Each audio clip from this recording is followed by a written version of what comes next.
De estas canteras, sobre las que está sentado el pueblo de Villamayor, han salido durante siglos los bloques de piedra blanda, cortada como el terrón, que maciza o tallada, convertida en muros de 3 metros de espesor, o en la filigrana de orfebre de sus fachadas, que la obra y gracia de los maestros del plateresco invento aquí, transformándose en templo y palacio, haciéndose fortaleza o capitel, claustro, medallón o concha, ha dado, con su piedra de oro viejo, el color inolvidable que tienen reflejados en el Tormes los atardeceres de una de las más bellas ciudades de España, Salamanca.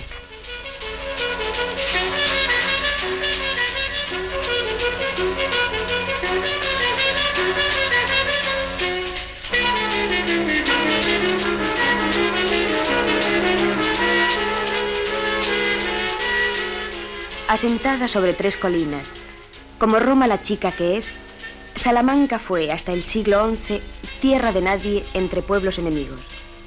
Aníbal es su primer conquistador, y pasan después por ella vándalos, alanos, suevos, visigodos y finalmente los árabes, que durante 4 siglos alternaron su posesión con los sarracenos. Fue siempre ciudad de conquista fácil, ya que situada en un plácido recodo del río Tormes, no fue levantada como ciudad fortaleza, sino como ciudad mercado, lugar de trueque de mieses y ganados. Aún hoy sus calles siguen siendo Real Cañada de Merinas.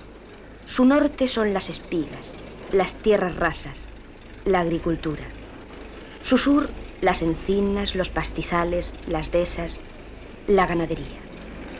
Desde antiguo, aldeanos y ganaderos vienen a vender sus productos a las ferias, y los estudiantes los embroman y hasta repelan, como se cuenta en el antiguo auto del repelón. Piernicorto y Juan Paramas volverán a su Sayago natal sin un pelo en la chola por obra de bachilleres tan socarrones como desocupados. Actualmente, los días 15 de cada mes, charros y chalanes continúan mezclándose con frailes, turistas y estudiantes sudamericanos. Los mercados se celebran a la vera del puente romano que, construido por Trajano, fue en un tiempo vía principal del romano Camino de la Plata. Bajo sus arcos el río Tormes, de buena pesca y aguas tranquilas. En uno de sus molinos nació allá por el primer cuarto del siglo XVI el que fue pícaro de España, Lazarillo por nombre, que marchó de Salamanca acompañando a un ciego.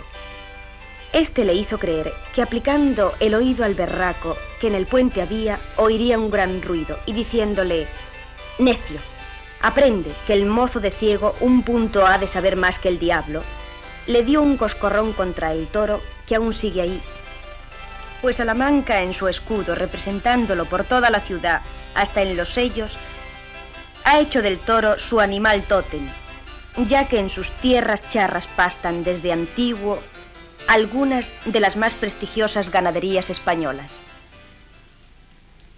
Salamanca es una de las provincias de más abolengo taurino por haber existido siempre la vaca morucha que embiste y sean las capeas la fiesta predilecta de los pueblos.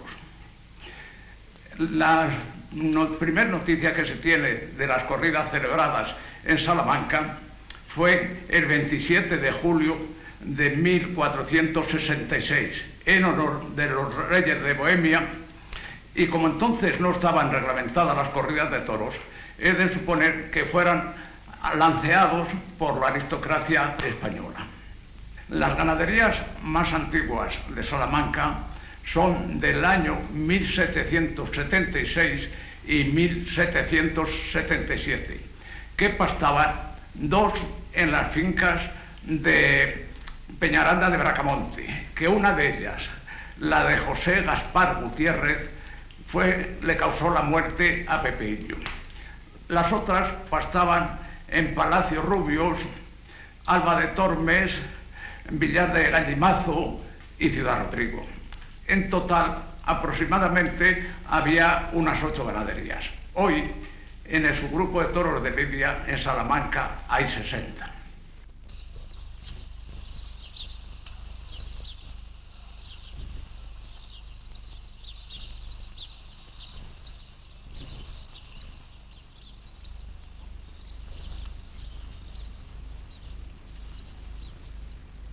Esta es una postura casi ritual en esta ciudad. Hay tanta belleza en las fachadas de sus monumentos, tantos detalles que admirar, que yo siempre he creído que después de una visita turística la gente se marcha de Salamanca maravillada de lo que ha visto. Pero con tortícoli.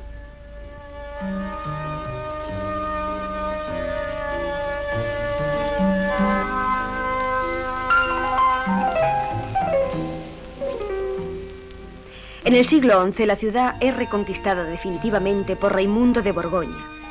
Con él viene el obispo don Jerónimo, bien entendido en letras y mucho esforzado, como dice el poema del mío Cid, al cual acompañó en su campaña valenciana pidiéndose le otorgasen siempre las primeras acometidas contra los moros. Obispo de Salamanca después, en su catedral quedó el Cristo de las Batallas. El grandioso retablo mayor de la Catedral Vieja de Salamanca, a expensas del obispo don Sancho de Castilla, es obra de Nicolás Florentino, identificado por el maestro Gómez Moreno como Nicola de Delo Deli, que nació en Florencia en 1403 y que representó en 53 tablas de maravillosa pintura al temple escenas de la Virgen y de Jesús, con un detalle, con una vivacidad que parece que estamos viviendo la vida italiana del siglo XV, de una ciudad del siglo XV, pero le ha tomado el ambiente a Salamanca y en ciertos detalles de esa misma pintura se ven paisajes, se ven escenas, tipos como arrancados de la propia vida. Es un momento del prerrenacimiento italiano.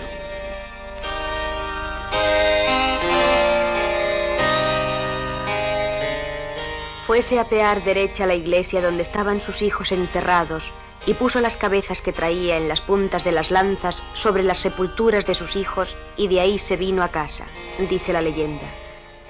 Y por el gran espanto que ha puesto este hecho sobre la tierra, María de Monroy fue llamada la Brava. Se formaron en la ciudad dos bandos, uno acogido a la parroquia de San Benito, el otro a la de Santo Tomé. Entre ambos está la tierra de nadie, por ninguno atravesada sin exposición de muerte. Se llama el Corrillo de la Hierba, por la mucha que allí crece al ser lugar poco frecuentado.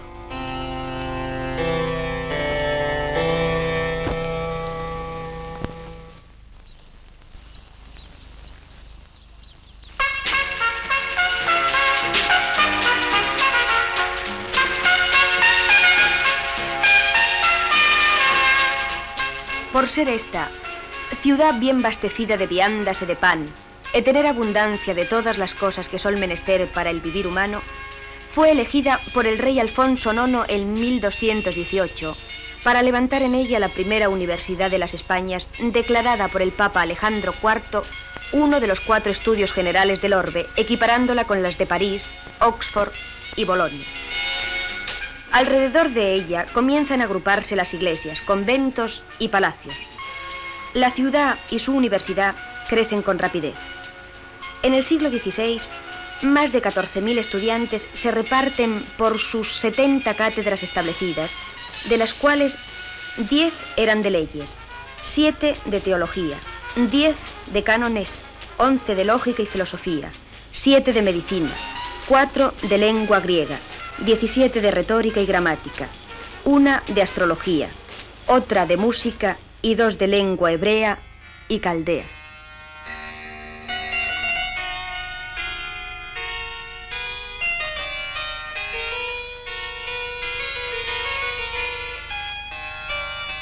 En su biblioteca se cuentan más de 150.000 volúmenes, códices miniados, manuscritos e incunables.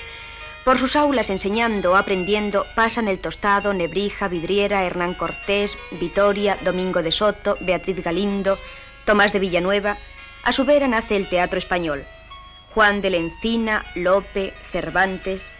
Para los reyes católicos fue esta universidad la mayor empinación, triunfo e honra e prosperidad que nunca España tuvo. Para Carlos V, el tesoro de donde proveo a mis pueblos de España de justicia y de gobierno.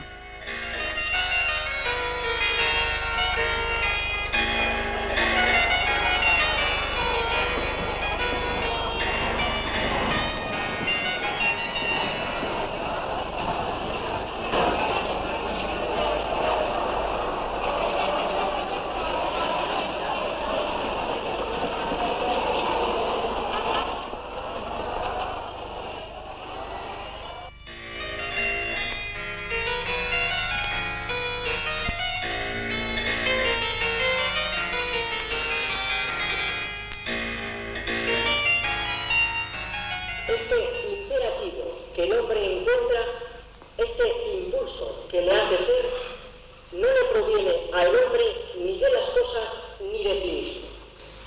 El que el hombre tenga que hacerse, este imperativo a hacerse del hombre, no le viene ni de las cosas con las cuales él está, ni de él mismo. Sino que este impulso le viene al hombre de la realidad como totalidad.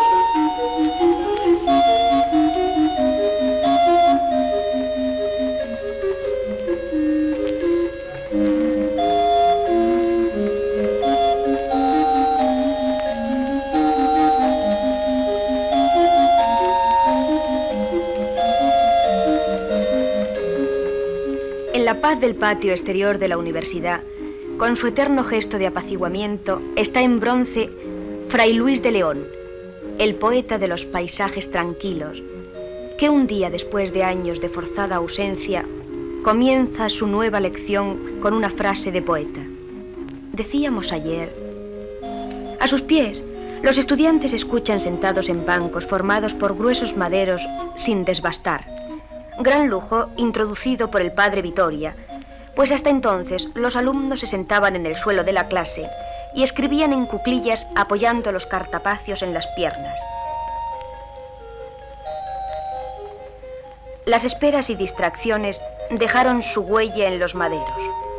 Unamuno lo puso, siglos más tarde en verso.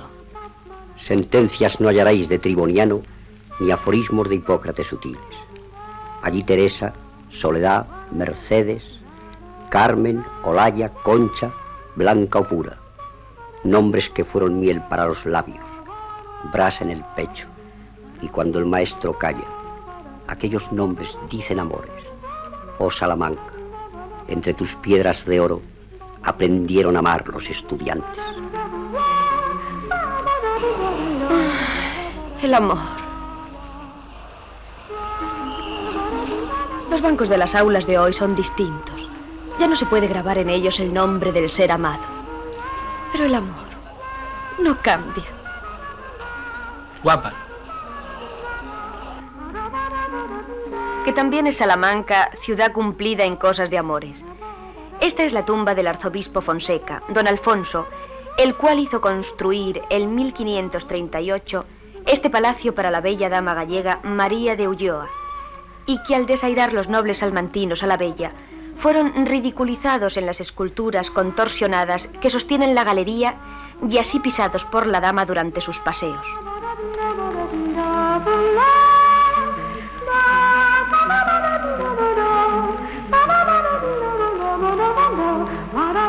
En los barrios antiguos y picarescos, cervantinas tías fingidas y mozas de soledad y de fortuna.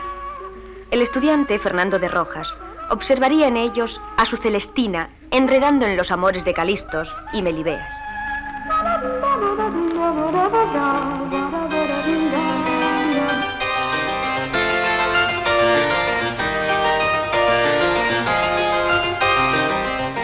En Salamanca, junto al mundo de catedráticos y sopistas, también andan los santos, frailes y monjas de todos los hábitos y colores. Santa Teresa pasa por ella, viene de Medina y va hacia Alba. Funda en Salamanca un pequeño convento. Por la época, los conventos abundan ya en la ciudad. En uno de ellos, el de las Madres Dominicas, será años más tarde nombrada superiora la Madre Teresa Chicaba, negra de Guinea, de la cual dirá la leyenda que fue tan buena en vida que al morir en 1748 se convirtió en blanca. En la época actual se han levantado innumerables conventos nuevos por las afueras de la ciudad, rodeándola de tal forma que a algunos les ha dado por llamarlos, con humor, el cinturón de incienso. Frente a la Casa de las Conchas y venciendo innumerables oposiciones, la Compañía de Jesús levantó en 1617 la Iglesia y Colegio del Espíritu Santo, llamada la Clerecía. Para ello fue preciso demoler 2 iglesias y más de 500 casas. En el año 1940, su santidad el Papa Pío XII dignóse restablecer en ella la Universidad Pontificia de Salamanca, que hoy cuenta con las facultades de Teología, Derecho Canónico y Filosofía y Letras. García Arroyo, García Díez, García Domínguez, García García, García PL, García Herrero, García López, García Tutor.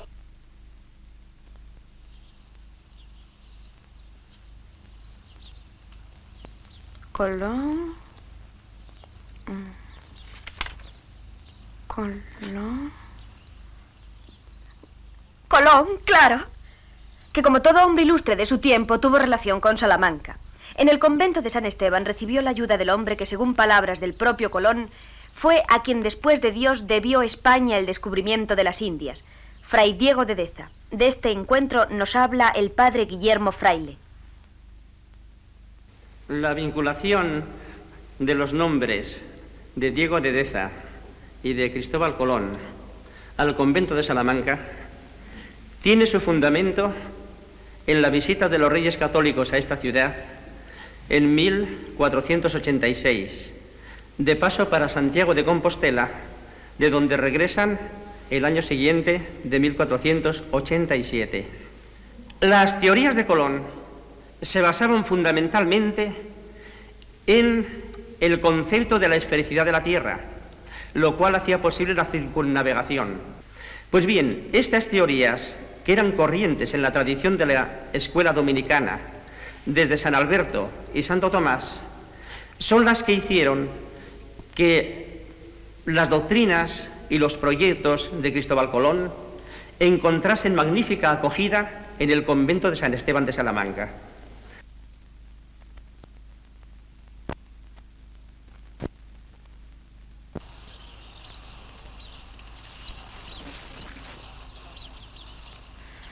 Aquí, en la Facultad de Ciencias y Letras, queda en piedra el recuerdo de un hombre que llegó a Salamanca en el año 1891 y que durante 45 años vivió y pensó en ella. Fue catedrático, rector de su universidad, escritor, y en ella murió el último día del año de 1936. Unamuno. Del corazón en las honduras guardo tu alma robusta. Cuando yo me muera, guarda dorada Salamanca mía, tú mi recuerdo. Y cuando el sol, al acostarse, encienda el oro secular que te recama, con tu lenguaje de lo eterno heraldo, di tú que he sido. Mi padre se ponía a trabajar a las 7:30, sin levantarse de la cama, y a las 8:30 le llevaban el desayuno. Inmediatamente se levantaba, se arreglaba y se marchaba a clase. Tenía una clase de 9 a 10 y otra de 10 a 11. Y en la época del rectorado se iba al rectorado y a la 1 salía. Y se marchaba a casa y ya no salía hasta después de comer, que se iba a tomar café al casino. Luego salía con algunos amigos de paseo y a las 5, 5:30 se metía en casa y ya no salía. Luego cenaba, los últimos años como no cenaba, tomaba chocolate con unos bizcochos y un tazón de leche y se volvía a trabajar. Y a las 10 o 10:30 a dormir y ya nada más, hasta el día siguiente. Fue ayer, es decir, fue hace más de 25 años cuando te vi por vez primera Torre de Monterrey y me llevas allá, a cuando sin haber nacido te contemplaba. ¿Dónde? Y cuando al salir por las mañanas la torre me dice, aquí estoy, yo mirándola le digo, aquí estoy.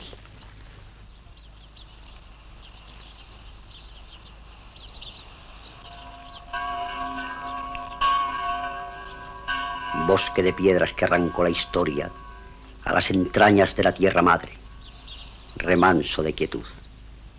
Yo te bendigo, mi Salamanca.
Por su color y proporciones, la Plaza Mayor de Salamanca es una de las más armoniosas que existen en el mundo. Está llena de aire, de luz y de bullicio. En su diario pasear bajo los arcos, la gente zumba, gira y es canción. Su paso tiene movimientos rítmicos.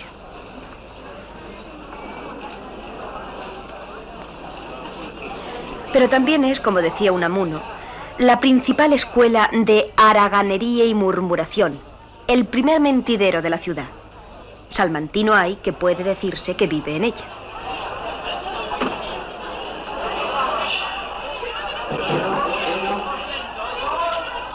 Como buena ciudad estudiantil que es, Salamanca es aficionada al chato y al pincho, maestra en el arte del buen vivir.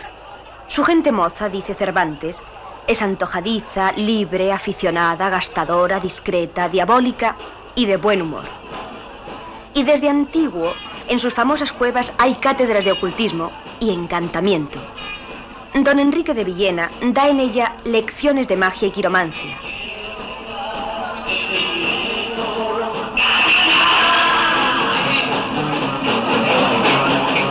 Hoy en día, la electrónica vuelve a reunir a los jóvenes en otras cátedras de brujería.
Y no creáis que sea esta una ciudad muerta que solo vive de su pasado y de sus recuerdos de gloria.